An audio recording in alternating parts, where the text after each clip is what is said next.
नमस्कार, मैं ललित सोनी दृष्टि पीसीएस की एडिटोरियल एनालिसिस श्रृंखला में आपका एक बार फिर से स्वागत करता हूं। आज की एडिटोरियल डिस्कशन का टॉपिक इंडियन एक्सप्रेस न्यूज़पेपर से लिया गया, जिसका टाइटल है इरेजिंग मैक्यूलेस मार्क। तो बेसिकली आप जानते होंगे कि शुक्रवार को माननीय गृह मंत्री ने भारतीय संसद में कुछ बिल प्रस्तुत किए जिनका उद्देश्य है क्रिमिनल जस्टिस सिस्टम को रिफॉर्म करना, या आप कह सकते हैं भारत में क्रिमिनल लॉज को जो है रिफॉर्म करना। जैसा कि आप जानते होंगे कि ये लॉज जो है 1860 में पहली बार जब आईपीसी आया था, तब से लेकर के आज भी यही लॉज इंप्लीमेंटेड है और जो है इनको बहुत कम रिफॉर्म किया गया है, बहुत कम इनको चेंज किया गया है। ठीक है, तो हम अब जो है इस ब्रिटिश लेगेसी को, इस कॉलोनियल लेगेसी को है जो रिफॉर्म करने के लिए तत्पर है। ठीक है, आज के एडिटोरियल डिस्कशन में जो है बेसिकली हम यही बात करेंगे कि क्यों ये रिफॉर्म्स हमारे लिए इंपॉर्टेंट है। चलिए आगे बढ़ते हैं। आगे बढ़ने से पहले मैं आपको एक सूचना देना चाहता हूँ कि 15 अगस्त और स्वतंत्रता दिवस के अवसर पर दृष्टि आईएएस आपके लिए ले आया है 50% तक की छूट, जो कि आपको सारे पेनड्राइव कोर्सेज, ऑनलाइन कोर्सेज और टेस्ट सीरीज पे मिलेंगी। तो चलिए हमें ज्वाइन कीजिए और हम आपकी इस प्रिपरेशन को और आसान बना देंगे। चलिए स्टार्ट करते हैं। तो आगे बढ़ने से पहले एक बार इस वीडियो की आउटलाइन देख लेते हैं कि हम इसमें क्या डिस्कस करेंगे। जैसा कि मैंने बताया, ये आर्टिकल जो है वो क्रिमिनल रिफॉर्म्स के बारे में, क्रिमिनल लॉ रिफॉर्म्स के बारे में। ठीक है, और हम इसमें देखेंगे कि क्या क्या रिफॉर्म्स है और ये हमारे लिए क्यों जरूरी है। ठीक है, इरेजिंग मैक्यूलेस मार्क, तो हम इस कॉलोनियल लेगेसी को कैसे चेंज करने की बात कर रहे हैं। उसके बाद देखेंगे कि ये बिल्स हमारे लिए इतने इंपॉर्टेंट क्यों हैं। ठीक है, पूरे वीडियो का जो है मेन मुद्दा हमारा ये रहेगा कि ये बिल्स हमारे लिए क्यों इतने इंपॉर्टेंट है, और उसके बाद हम आर्टिकल को कंक्लूड करेंगे। चलिए तो स्टार्ट करते हैं। जैसा कि आपने जनरली मूवीज में देखा होगा या सुना होगा, जैसे there is a movie called Chachi 420 या फिर श्री 420। इनमें जो ये 420 का आंकड़ा जो है फंसाया गया, वो इसलिए फंसाया गया है, जनरली ये रेफर करता है धोखेबाजी को, फ्रॉड को, चीटिंग को। ठीक है, या फिर ट्रिक्स्टर्स कह सकते हैं आप। ठीक है, ऐसा इसलिए है क्योंकि आईपीसी सेक्शन 420 जो है वो बेसिकली फ्रॉड और फ्रॉडुलेंट एक्टिविटीज के बारे में बात करता है। ठीक है, लेकिन जल्द ही ये सेक्शन जो है रिप्लेस हो जाएगा भारतीय न्याय संहिता के सेक्शन 316 के साथ।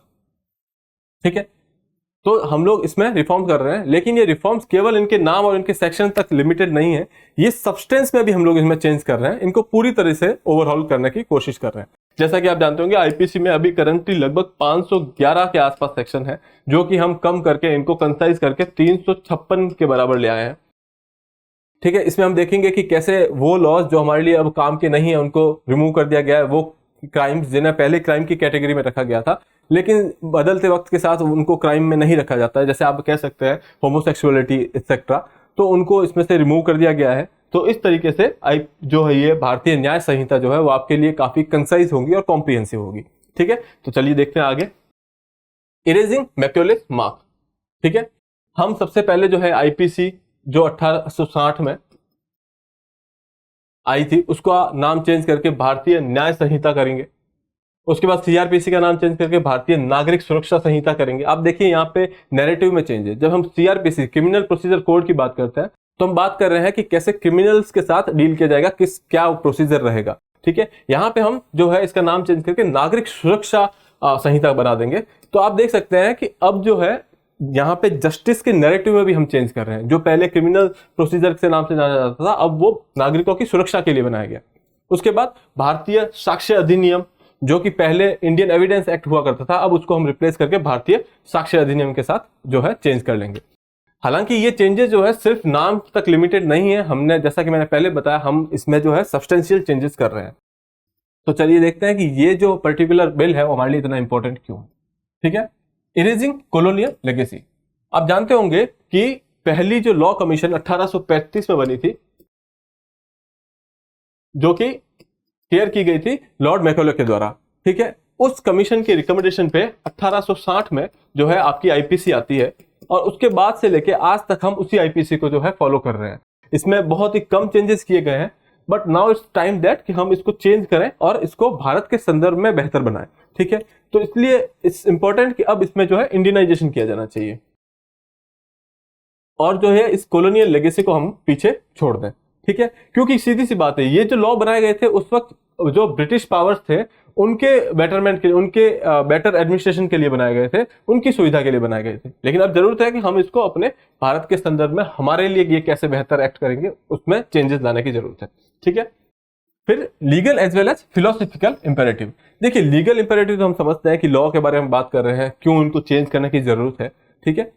फिलोसॉफिकल इंपेरेटिव ये है कि अब हमको ये सेल्फ रियलाइजेशन हो रखी है कि ये लॉज हमारे लिए जो है इस बदलते हुए वक्त में बेहतर नहीं है, हमारी जो लाइफ को है इजी नहीं करेंगे, ठीक है। ये बहुत कॉम्प्लेक्स लॉज है, इन्हीं के अंदर हम बार बार चेंज करते रहेंगे तो कई बार ऐसा होता है कि जैसे मान लीजिए कि तया सिंगल जजमेंट में एक पर्टिकुलर सेक्शन को जो है रिपील कर दिया गया, लेकिन उसके बाद भी कई बार एफआईआर रजिस्टर होती है, बिकॉज इसकी अवेयरनेस बहुत कम होती है, ठीक है। इसलिए जरूरी है कि हम जो वो सेक्शन रिपील किए गए उनको हटा दिए जाए, पूरी तरीके से सिस्टम को जो है ओवरऑल करने की जरूरत है, ठीक है।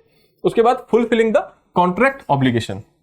देखिए कुछ स्कॉलर्स का मानना है कि जो स्टेट है वो एक कॉन्ट्रैक्ट का जो है रिजल्ट है। जैसे मान लीजिए जो इंसान जिसको हम गवर्न कर रहे हैं और गवर्नमेंट, उन दोनों के बीच में एक कॉन्ट्रैक्ट हुआ कि भाई हम तुमको जो है अपने राइट्स दे देंगे, हमारी सारी पावर दे देंगे और तुम हमें जो है लाइफ की, प्रॉपर्टी की जो है लिबर्टी और ये सब चीजें जो है उनकी सुरक्षा प्रदान करोगे, ठीक है। तो ये जो आपस में कॉन्ट्रैक्ट हुआ है उसको बोलते हैं कि ये स्टेट का ओरिजिन जो है वो कॉन्ट्रैक्ट के थ्रू हुआ है। इसको सिंपल भाषा में आपको बताता हूं कि मान लीजिए एक ऐसी अवस्था है जहां पे कोई स्टेट नहीं है, ठीक है, अराजकता है, ठीक है। तो जहां पे कोई स्टेट है ही नहीं तो हर इंसान किसी को भी मार सकता है, और जो इंसान ज्यादा पावरफुल होगा, जो इंसान ज्यादा फिजिकली पावरफुल होगा, वो किसी को भी मार सकता है। तो ऐसे में लाइफ की जो है सिक्योरिटी नहीं है, ठीक है। तो इसमें क्या किया कि जो लोग हैं 10-15 लोग इकट्ठे हुए, उन्होंने बोला कि हम लोग साथ मिलकर के जो है एक ऐसे एंटिटी बनाते हैं जिससे हम अपनी सारी पावर दे देंगे, ठीक है, और उसको बोलेंगे तू हमारी लाइफ की सुरक्षा कर। तो वो कॉन्ट्रैक्ट जो इन 10 लोगों ने इस स्टेट के साथ किया कि हम तुमको अपने राइट्स दे रहे हैं और तुम हमारी जो है लाइफ की सिक्योरिटी करो, लाइफ की, लिबर्टी की, प्रॉपर्टी की, ठीक है। तो ऐसे रिजल्ट, इस कॉन्ट्रैक्ट को बोलते हैं कॉन्ट्रैक्चुअल ओरिजिन ऑफ स्टेट, ठीक है। तो ऐसे स्टेट आया तो अब हम इसकी ऑब्लिगेशन थी कि हमारी लाइफ को बेहतर करना, तो ये लॉज में चेंज करके हम जो है उस कॉन्ट्रैक्चुअल ऑब्लिगेशन को जो है फुलफिल कर रहे हैं। रिमूविंग इनकंसिस्टेंसीज, ठीक है। कुछ ऐसे लॉज हैं जो मान लीजिए आईपीसी उसके बारे में कुछ और बोल रहा है, पॉक्सो उसके बारे में कुछ और बोल रहा है, तो ऐसी इनकंसिस्टेंसीज को जो है रिमूव करने के लिए ये जरूरी था। Modernisation of criminal justice system, जैसा कि आप जानते हैं साइंस एंड टेक्नोलॉजी इतनी बढ़ चुकी है, डिजिटाइजेशन बढ़ चुका है, तो उसके साथ साथ इन लॉज को भी उसी तरीके से रिफॉर्म करने की जरूरत है, ठीक है। और हेल्प रिड्यूस पेंडेंसीज, अगर हमारा जो क्रिमिनल सिस्टम, जस्टिस सिस्टम है या हमारे जो लॉज है अगर वो सिंपल होंगे, कॉम्प्रिहेंसिव होंगे, तो पेंडेंसी कम होगी, ठीक है। जैसे मान लीजिए जैसा कि मैंने बताया कि जब हम श्रेया सिंगल के हिसाब से जो सेक्शन 66 हटा दिया गया था, उसके बाद भी कुछ एफआईआर्स हो रही हैं उस पर, तो वो पेंडेंसी इंक्रीज करती है, ठीक है। तो इसलिए ये अगर कॉम्प्रिहेंसिव लॉज होंगे तो ये पेंडेंसी को रिड्यूस करने में हेल्प करेंगे, ठीक है। तो चलिए हम लोग इसको एक एक करके डिस्कस करते हैं थोड़ा डिटेल में। इरेजिंग कॉलोनियल लेगेसीज, जैसा कि मैंने बताया कि हम लोग कॉलोनियल लेगेसी को हटाने के बारे में बात कर रहे हैं। पहली जो है इंडियन लॉ कमीशन जो है 1834 में लॉर्ड मैकेले के अंडर में बनी थी, ठीक है। मैंने शायद पहले 1835 बोल दिया, उसको आप ठीक कर देंगे, 1834, ठीक है। तो ये लॉर्ड मैकेले के अंडर में एक कमेटी बनी थी जिसने रिकमेंडेशन दी थी, और उसके रिकमेंडेशन के बेसिस पे 1860 में जो है इंडियन पीनल कोड आता है, ठीक है। और उसे हम अभी भी कंटिन्यू कर रहे हैं कुछ पर्टिकुलर अमेंडमेंट के साथ। इसलिए जरूरी है कि अब हम इनको रिवाइव करें और इनको जो है इंडियनाइज करें लॉज को, क्योंकि उस संदर्भ में कई ऐसे लॉज हैं जो उस टाइम के हिसाब से बनाए गए थे, ठीक है। तो उसको रिमूव करना अब हमारे लिए काफी जरूरी है। चलिए आगे देखते हैं। Not merely legal imperative but philosophical too, ठीक है। जर्नी टुवर्ड्स सेल्फ रियलाइजेशन, ये मैं आपको बता चुका हूं कि हम इस बात को रियलाइज करते हैं कि अब ये लॉज जो है इंडियनाइज किए जाने चाहिए और हमारे बेहतरमेंट के लिए काम करने चाहिए, ना कि किसी कॉलोनियल पावर के लिए जो उस टाइम पे बनाए गए थे, ठीक है। Replacing outdated and unjust provisions, जो आउटडेट हो चुके हैं, जो अब आज की डेट में काम के नहीं है या फिर अनजस्ट है, ठीक है। जैसे कि आप जानते हैं कि इस पर्टिकुलर बिल्स के अंदर सेडिशंस को हटाया गया है। माननीय मुख्य जो गृह मंत्री है उन्होंने ये बोला है कि हम लोग सेडिशन को पूरी तरह से हटा रहे हैं, ठीक है। जो राजद्रोह है उसको पूरी तरह से हटा रहे हैं कि भारत एक डेमोक्रेसी है और डेमोक्रेसी में सबको अपने विचार व्यक्त करने की आजादी होनी चाहिए, ठीक है। तो ये, और इससे जो है हमें अपने कंटेम्प्रेरी इंडिया, आज के भारत के नीड्स के हिसाब से जो है चेंज करना होगा, ठीक है। फुलफिलिंग द कॉन्ट्रैक्ट ऑब्लिगेशंस, जो कि मैंने आपको बताया कि कैसे जो है कॉन्ट्रैक्ट का एक रिजल्ट है स्टेट, और कॉन्ट्रैक्ट किसके बीच में, गवर्नमेंट और जिनको हम गवर्न कर रहे हैं, या फिर गवर्नमेंट और जनता के बीच का कॉन्ट्रैक्ट है, ठीक है। तो उसको फुलफिल कर रहे हैं। Law should mirror the values and needs of the society as it progress. जैसे जैसे सोसाइटी प्रोग्रेस करती है तो लॉज जो है वो उसके वैल्यूज और उनके नीड्स के हिसाब से होने चाहिए, उनके नीड्स और वैल्यूज के बेसिस पे लॉ बनाए जाने चाहिए। तो जैसे कि सोसाइटी, अब हम इन लॉज को 1860 में बनाए गए थे, उसके बाद हम लोग बहुत आगे आ चुके हैं, तो इनको चेंज करना जरूरी है, क्योंकि जैसे जैसे सोसाइटी आगे बढ़ती है वैसे वैसे उसकी नीड्स भी बदलती है। जैसे कि मानेंगे उस टाइम पे कोई डिजिटल इकोनॉमीज नहीं थी, डिजिटल जो है इंडिया जैसी कोई बात नहीं हो रही थी, कोई कंप्यूटर्स नहीं थे, टेक्नोलॉजी उतनी एडवांस नहीं थी।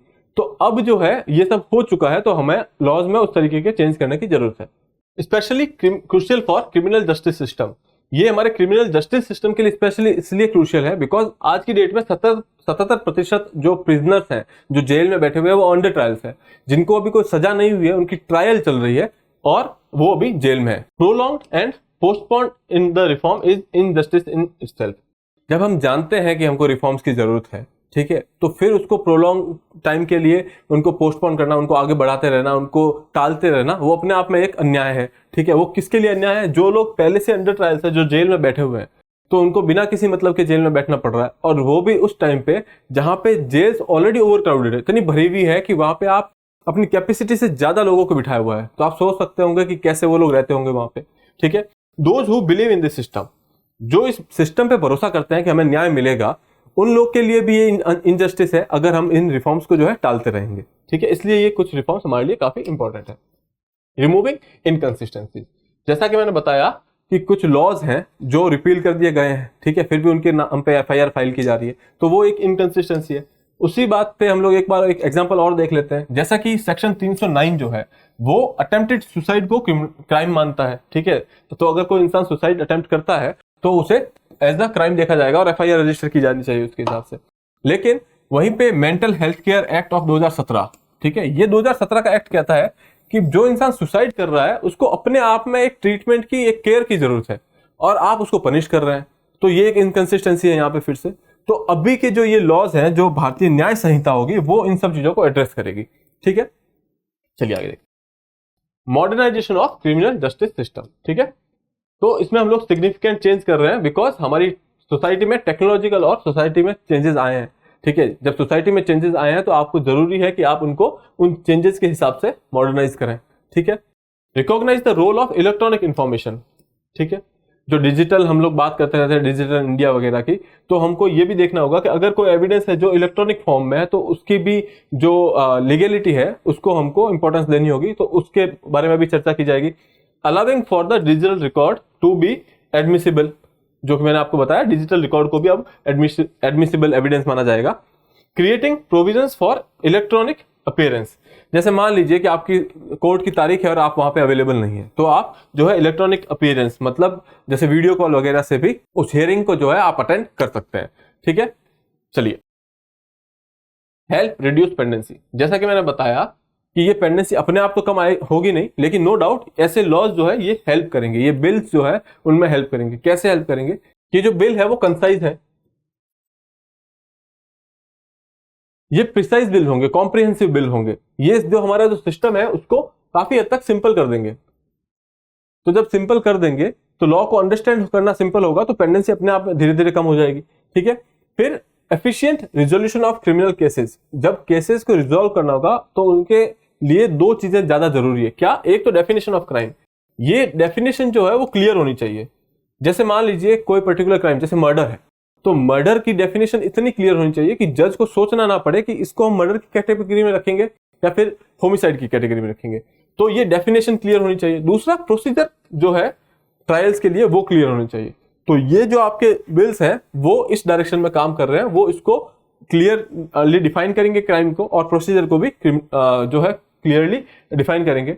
जब प्रोसीजर और क्राइम क्लियरली डिफाइन होगा तो आपकी पेंडेंसी जो है वो कम होगी। क्यों? क्योंकि आप जल्दी से जल्दी उस केस को रिजॉल्व कर पाएंगे। ठीक है, will have redefined the crime and made procedure simple, जो हमने बात कर ली है। Scrutiny by parliamentary committee will make them more precise, जैसा कि आपको पता है पार्लियामेंट में जब एक कोई बिल आता है तो पार्लियामेंट्री कमिटीज को रेफर करते हैं, पार्लियामेंट में भी उसके लेकर के डिबेट्स होते हैं।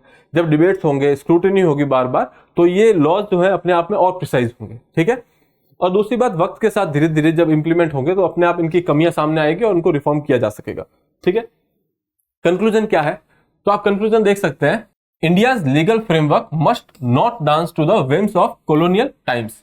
ठीक है, जैसा कि मैं बताया, हमको अब जो है ब्रिटिश लेगेसी पे जो है ज्यादा डिपेंडेंट अब नहीं रहना चाहिए, अब इन लॉज को हमको पीछे छोड़ देना चाहिए। By bringing such reforms we are not just changing the numbers but reclaiming our identity. ठीक है, जैसा कि मैंने बताया, हमको ये इस बात की सेल्फ रियलाइजेशन, ठीक है, और हम ऐसा कैसे कर रहे हैं, खाली हम लोग सेक्शंस में तो चेंज कर नहीं रहे हैं या नाम में चेंज नहीं कर रहे हैं, हम पूरे सिस्टम को ओवरहॉल कर रहे हैं, उसको इंडियनाइज कर रहे हैं। ठीक है, इसके अलावा the new bill will hopefully be thoroughly and rigorously debated in parliament. Obviously ये स्टेप बहुत ज्यादा क्रूशियल है, क्योंकि अगर बिल में जो गृह मंत्री जी बिल लाए हैं उसमें अगर थोड़ी सी कमियां है या कोई ऑपोजिशन है तो उस पर डिबेट होनी चाहिए, तभी जो है हमारे सामने एक अच्छा सॉल्यूशन सामने आएगा। And must be made citizen centric based on Indian Athos. Bharat के एथोस पे बेस्ड होना चाहिए और सिटीजन सेंट्रिक होना चाहिए। तो ये आपका एक कॉम्प्रिहेंसिव कंक्लूजन है। चलिए, आज के एडिटोरियल में इतना ही, फिर मिलेंगे आपसे अगले एपिसोड में। तब तक के लिए have a good day, thank you.